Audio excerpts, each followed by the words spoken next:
Bonjour et bienvenue à l'atelier. Aujourd'hui, on va moins parler de CNC. Je vous propose un numéro spécial délignage, ou refendage, ou refente du bois.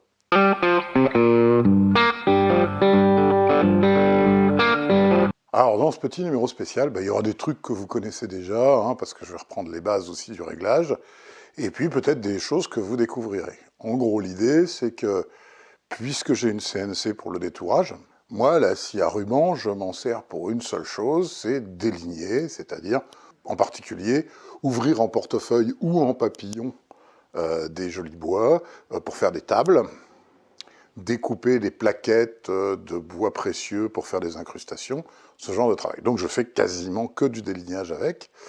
Et on m'a posé des questions sur qu'est-ce que j'utilisais, pourquoi, comment. La première réponse, c'est qu'avant, j'avais une grosse scie à ruban d'une sous-marque allemande qui a disparu, qui s'appelait Electra Becom. La table était en alu au lieu d'être en fonte, enfin bon. Je m'en suis débarrassé, et puis, comme un certain nombre d'entre vous, j'ai acheté la petite Makita, qui est une machine quand même, qui a un rapport qualité-prix assez exceptionnel. Je ne vais pas faire de pub dessus, elle a un moteur de 900 watts qui est largement suffisant pour ce que je fais. Et j'ai globalement sur cette machine-là, après pas mal d'utilisation, que 3 reproches. Alors le premier reproche, c'est que c'est vrai qu'en hauteur de coupe, on est limité à un peu plus de 165 mm. 165 x 2, ça fait 330. C'est vrai que pour les cordes Stratocaster, Telecaster, c'est 320. La Les Paul est à un petit peu moins de 330. Mes designs de guitare, ils sont à 320, donc on passe. Évidemment, si on veut faire une jazz bass, là, on est à 380, je crois, sur une jazz bass, et on a un problème avec une machine de cette taille-là. Donc, mon premier petit reproche, je dirais, c'est ça aurait été pas mal d'avoir une hauteur de coupe plus grande. Et il y a des fabricants qui ont une idée ingénieuse, c'est de vendre une extension du bras ici. Si bien que vous montez l'extension, ça vous monte cette partie-là, et vous gagnez évidemment en largeur de coupe. Bon, évidemment, vos lames, il faut les changer puisqu'elles ne sont plus à la bonne dimension. Le deuxième reproche que je lui fais, c'est globalement la lumière intégrée a déclaré forfait au bout de 10 fois. Alors, ça se résout, il suffit simplement de rajouter une petite lampe pour avoir quand même de la lumière. Mais bon, c'est pas terrible ça. Et le troisième reproche que je lui fais, c'est le guide parallèle. Alors, ils ont été efficaces sur plein de choses sur la conception de cette machine, mais le guide parallèle, franchement, il est super ledge. Comme tous les guides avec une poignée comme ça, vous savez jamais, vous voyez, quand vous serrez, vous savez jamais si vous êtes bon. Ça, c'est vraiment un petit raté sur cette machine-là, c'est le guide parallèle. Alors, ce qu'on va faire, c'est que tout simplement, on va le changer. On va avoir besoin de percer 2 trous dans la table en fonte sur le côté ici. 2 trous qu'on va tarauder pour vis de 6 mm. Et puis on va monter un Craig. Avant ça, petite chose, dès que vous touchez à votre scie à ruban pour faire des réglages, pour changer un accessoire ou ce genre de choses, vous la débranchez. Normalement, elle risque pas de démarrer toute seule, sauf si vous avez des fantômes, et là, il faut faire venir un exorciste. Mais on ne sait jamais, c'est toujours safe de débrancher la machine avant de bricoler dessus.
Voilà, le Craig, c'est du hyper costaud.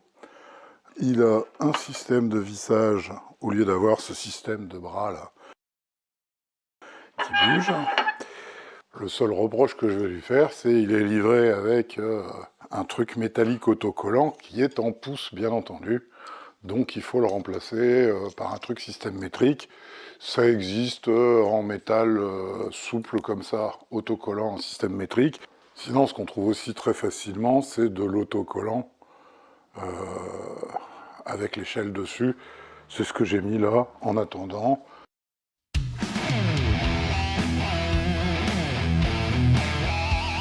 Alors, il y a 3 critères qui caractérisent une lame de scie à ruban. Il y a sa longueur, donc pour la Makita, c'est 2240 mm. Sa largeur, et on verra que la largeur est importante, bien sûr, quand on refond du bois. Et le 3e critère, on trouve 2 écoles. Soit vous avez le pas en millimètres, c'est-à-dire la distance entre 2 sommets de dents, soit vous allez trouver en fait un nombre de dents par pouce. Donc quand il s'agit du pas, évidemment plus le pas est important, moins il y aura de dents sur la lame de scie. Et à l'inverse, plus le nombre de dents est important par pouce, plus il y aura de dents.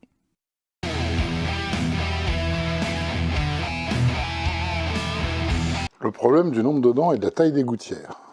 Alors là, c'est une représentation d'une lame de scie à ruban qui a des dents très rapprochées et relativement petites. Ce qui va se passer, c'est qu'elle va venir comme ça, elle va emmener du bois, et ici, ça va se libérer. Le problème, c'est que très rapidement, on s'en aperçoit ici, les gorges vont être remplies de sueur, parce qu'elles ne sont pas assez larges.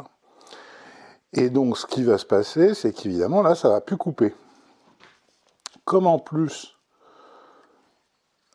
la lame ne repose sur rien, ici, il y a juste les 2 roulements qui sont à chaque bout, on va être obligé de forcer, et si la largeur de la lame n'est pas assez grande, ça va avoir tendance à la twister, à la tordre, en fait, puisque on va appuyer ici, dans ce sens-là, alors qu'il n'y a pas de support ici.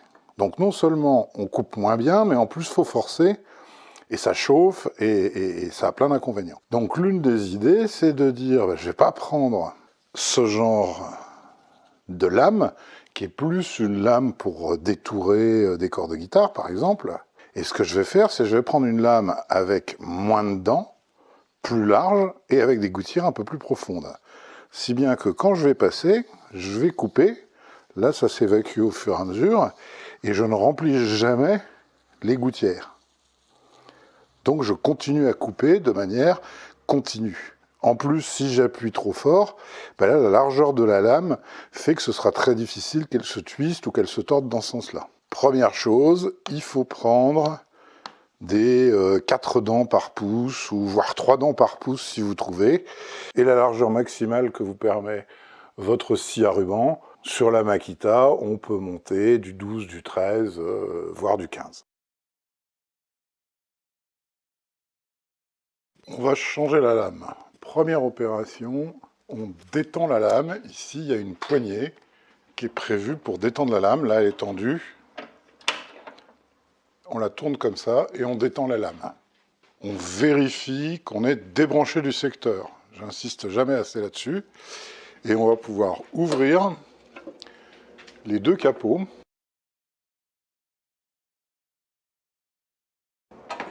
En haut et en bas. Pour sortir la lame, il y a 2 petites choses à faire. Ici, on a un protège-lame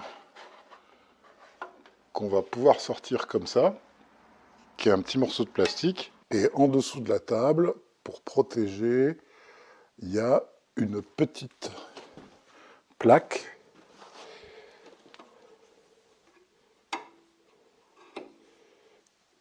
qui s'ouvre comme ça. Et là, on peut sortir notre lame.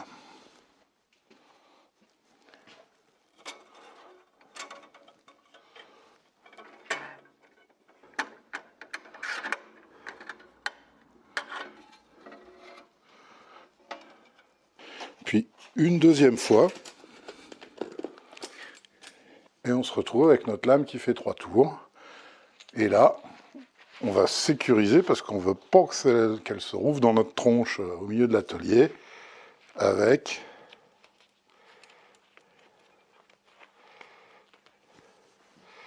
deux bouts de fil.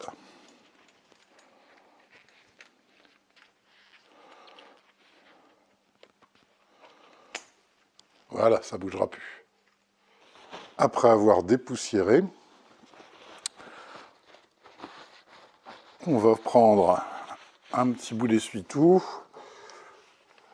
du pétrole désaromatisé, et on va nettoyer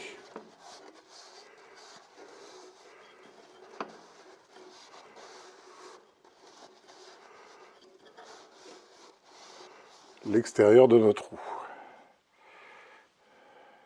Ça valait le coup. Alors notre roue, elle n'est pas plate. Elle est plate sur aucune scie à ruban.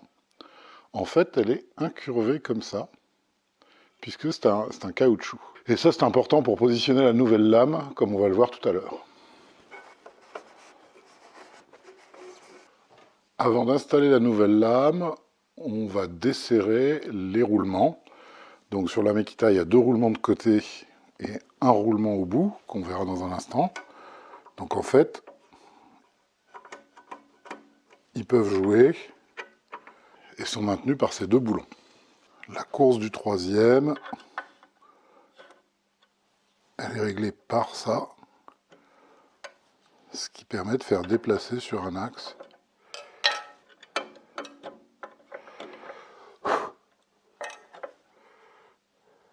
Et on voit ici notre 3e roulement sur lequel s'appuie la lame.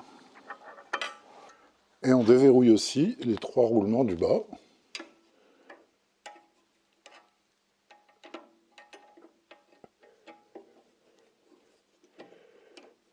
Et ils ont prévu une petite encoche ici pour accéder au 3e boulon.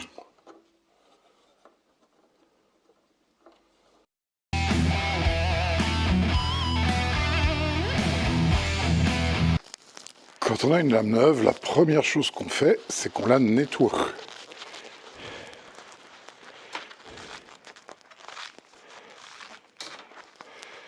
On n'avait pas vraiment envie que ça aille dans un magnifique bout d'érable moucheté qu'on voudrait refendre. On monte notre lame et on va régler notre roue pour que, en fait, la partie, évidemment, de la courbe où il y a le plus de tension soit, pas sur les dents bien sûr, mais un petit peu avant les dents. On fait tourner un vide pour vérifier.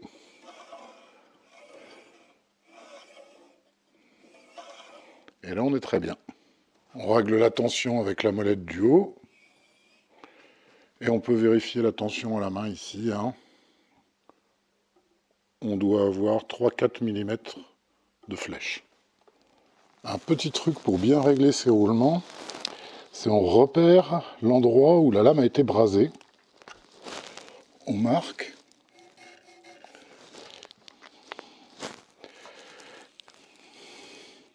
Et on la met à l'opposé.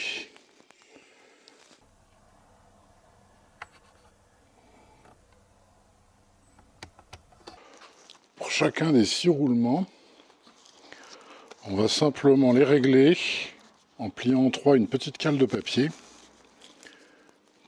qu'on glisse pour avoir le jeu qu'on veut par rapport à la lame. Le roulement ne doit pas toucher la lame, donc il sera à cette distance de 3 épaisseurs de papier.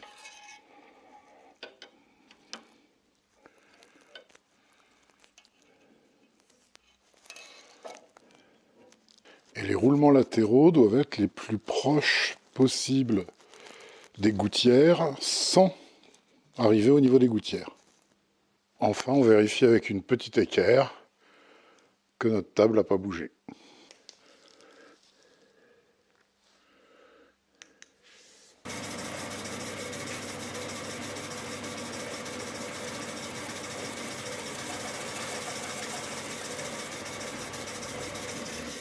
On fait une petite fente d'un côté, on retourne notre bout de bois. Donc si on était en travers, On se fait comme ça. Et on vérifie. Et on est quasiment nickel. La dernière petite chose qu'on fait, c'est avec une vieille pierre à huile, on va aller légèrement arrondir le dos de notre lame, c'est-à-dire celle qui va finalement plus ou moins frotter sur les roulements. Ça prolonge la lame et ça donne quelque chose de beaucoup plus souple au niveau mouvement.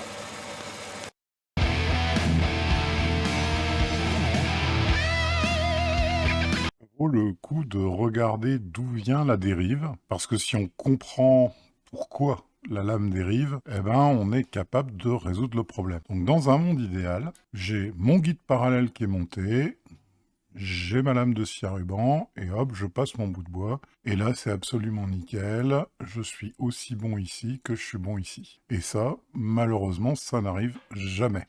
Ce qui se passe, en fait, c'est que quand on est en train de refendre une planche pour faire une table, la structure du bois, et en particulier toutes les contraintes, se trouvent libérées par la lame de scie. Si bien que la partie qui est entre la lame de scie et le guide parallèle va avoir un petit peu tendance à bouger, à se voiler, puisque elle subit moins de contraintes, donc les fibres vont faire un petit peu ce qu'elles veulent.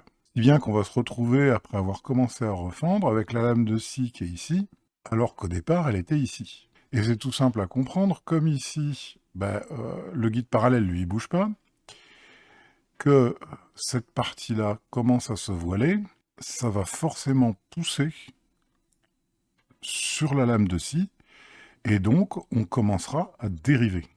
On peut avoir aussi le phénomène inverse, c'est-à-dire qu'au fur et à mesure qu'on découpe, la lame la plus fine va avoir tendance à retourner vers le bord, c'est-à-dire que là le stress opère dans l'autre sens, et ça peut non seulement coincer la lame, mais en plus, on va se retrouver avec une position rouge ici, alors que notre position de départ était ici, c'est-à-dire que cette fois-ci, évidemment, le stress va faire bouger la lame dans ce sens-là. Et on va dériver pour avoir un morceau de plus en plus fin. Une des premières bonnes idées, ça consiste, quand on est en train de refendre un plateau assez large, de toujours appuyer la partie qui restera la plus épaisse contre le guide parallèle, de manière à laisser un peu plus de liberté, puisqu'évidemment ici il y a plus de stress. Ça n'empêche que l'autre partie va aussi stresser, va aussi avoir tendance à s'ouvrir. On éliminera un peu notre drift de cette manière-là, mais on sera encore loin d'être parfait. Néanmoins, une des premières idées, ça consiste à mettre la partie la plus épaisse du plateau contre le guide parallèle. La vraie bonne technique, c'est en fait de ne pas appuyer notre plateau sur un guide parallèle, mais de l'appuyer sur une petite protubérance qu'on peut fabriquer soi-même, ou on verra tout à l'heure qu'on peut acheter, où le sommet est juste devant la lame. Ça va permettre en fait de bien suivre notre travail et de faire des micro-ajustements d'angle pour que la lame reste toujours sur la fente qu'on avait prévue, qui peut être aussi, par exemple, au milieu d'un panneau. Et là, on s'aperçoit que même si on a ce type de stress, il y a de la place pour que la petite lame vive sa vie, et on ne bouge pas, on ne pousse pas du tout à ce niveau-là sur notre lame de scie ruban. C'est le cas aussi dans l'autre sens. On ne pousse pas sur notre lame de scie à ruban, puisque, en fait, ici, il y a de l'espace libre.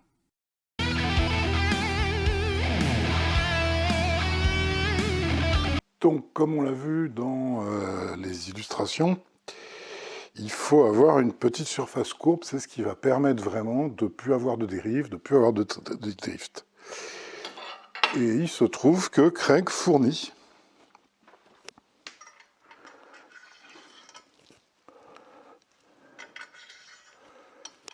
un petit accessoire. Donc voilà la section qui se monte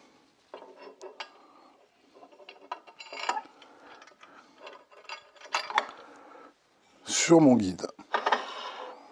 Je vais pouvoir régler mon guide.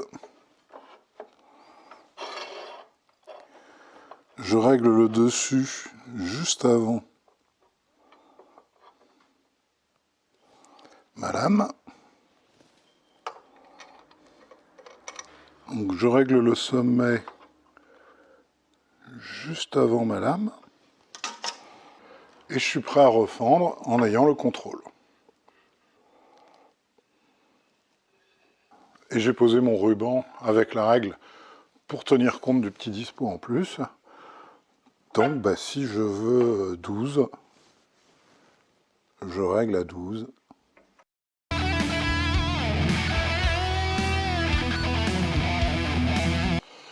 On va mettre un coup de trusquin.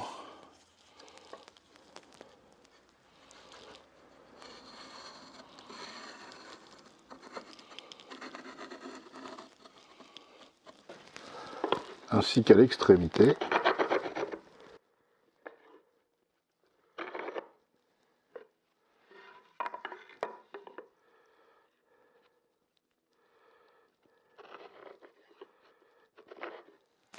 Et ça va nous permettre de refaire un trait propre qui va nous servir de guide.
Bien que simplement raboter, je sais qu'elles vont avoir de l'effet.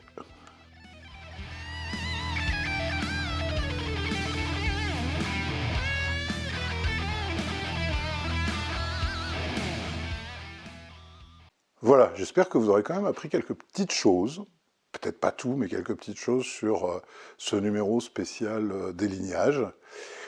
En tout état de cause, faut quand même penser, hein, si c'est toujours pas fait, à s'abonner. Et puis, vous pouvez me commenter, liker, partager vos expériences. Je réponds de toute façon, je lis tous les commentaires et je réponds à tous les commentaires, vous le savez.